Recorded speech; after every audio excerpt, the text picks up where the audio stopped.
नमस्कार, cook with कप्पीमध्ये तुमचं स्वागत आहे। आज मी इथे मुगाच्या डाळीपासून खूप छान अशी कुरकुरीत अशी रेसिपी दाखवणार आहे, जी रेसिपी लहानांपासून मोठ्यांपर्यंत सगळ्यांना आवडते आणि ते केल्या केल्या फस्त होते।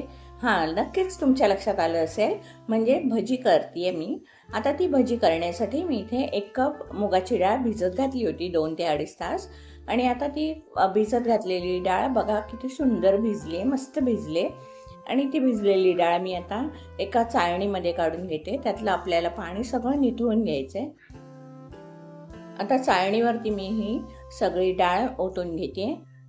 हे बघा, या चाळणीमध्ये मी सगळी डाळ ओतून घेतली। डाळीतलं पाणी निथळून द्यायचंय आपल्याला। त्याच्यामुळे मी काय करणार आहे, ही डाळ 5 ते 10 मिनिटं बाजूला ठेवून देणार आहे। 5 ते 10 मिनिटांनंतर हे बघा, या डाळीतलं सगळं पाणी निथळून गेलेलं आहे।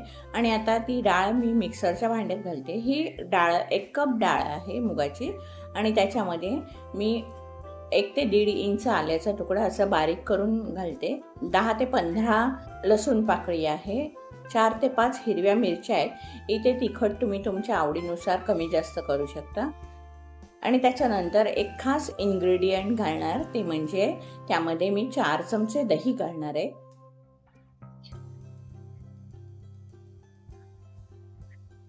हे बघा, यामध्ये 4 चमचे दही घालून झाले। त्याच्यानंतर मिक्सरला लावून त्याची छान पेस्ट करून घेते।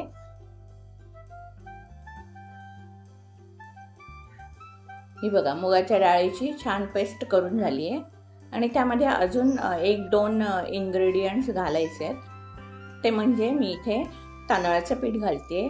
ह्या कपाने 1/2 कप तांदळाचं पीठ घालते। आणि त्यानंतर 1/2 कप रवा घालते। रवा तुम्ही तुमच्याकडे अवेलेबल असेल तसा बारीक जाड कसाही घालू शकता। त्याच्यानंतर त्यामध्ये चवीनुसार मीठ घालून असं ढवळून घेतलं।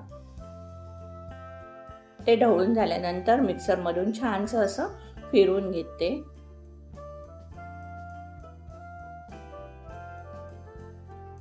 हे बघा, मस्त फिरवून झालेलं आहे। छान डाळ आणि मैदा दही सगळं मस्त एकत्र झालेलं आहे। आणि आता मी काय करणार आहे, हे एका भांड्यात काढून घेते। मी इथे मुगाची डाळ ज्या भांड्यामध्ये भिजवली होती तेच भांडं घेतले। त्यामध्ये हे सगळं मिश्रण काढून ठेवते आणि 5 ते 10 मिनिटासाठी बाजूला ठेवून देते। कारण आपण त्यामध्ये रवा घातलाय, तो रवा थोडासा मुरला पाहिजे म्हणून त्याच्यावर झाकण घालून आता हे बाजूला ठेवून देते। 5 ते 10 मिनिटांनी झाकण उघडून आपण बघूया आपलं पीठ छान भिजलंय का। हे बघा, पीठ खूप छान भिजलंय। मी ते जरा फेटून घेते।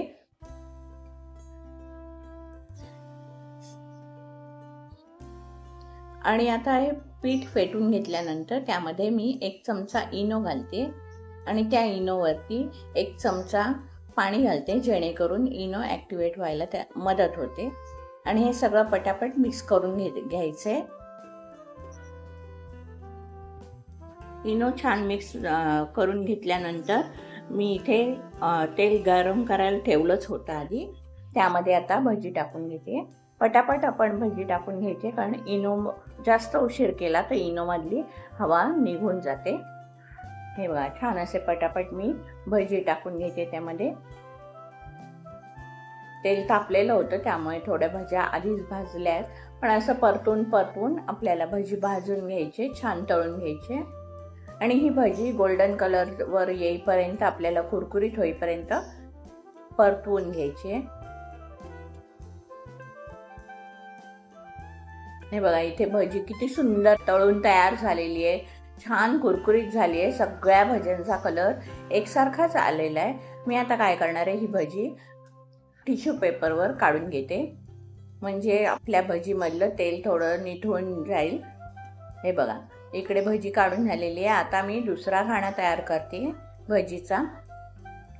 कढईमध्ये मी भजी टाकून घेते आणि छान असं खरपूस रंगावर ही सुद्धा भजी भाजून घेते, तळून घेते।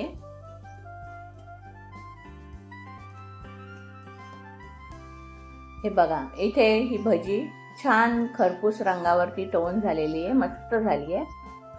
सगळी भजी एकसारखा कलर झालेला आहे, मस्त झालाय। आणि आता ही भजी मी टोमॅटो सॉस बरोबर सर्व करते। ही पहा, आहे की नाही लहानांपासून मोठ्यांपर्यंत आवडणारी रेसिपी। भजी म्हटलं की कोणाला आवडत नाही, सगळ्यांनाच भजी आवडते. पण मी आज काय केलंय, त्या भजीमध्ये थोडासा ट्विस्ट केलाय आणि वेगळ्या पद्धतीने मी ती रेसिपी केली आहे. चला मग तुम्ही एकदा घरी ट्राय करा ही रेसिपी, आणि आवडली तर रेसिपीला लाईक करा, शेअर करा आणि माझ्या चॅनलला सबस्क्राईब करायला विसरू नका. धन्यवाद. हे पहा, मी इथे एक भजी तुम्हाला तोडून दाखवते. भजी बाहेरून छान कुरकुरीत आहे आणि आतून एकदम सॉफ्ट आहे. खाऊन सुद्धा दाखवते. किती सुंदर झाली आहे भजी, खूपच मस्त झाली आहे.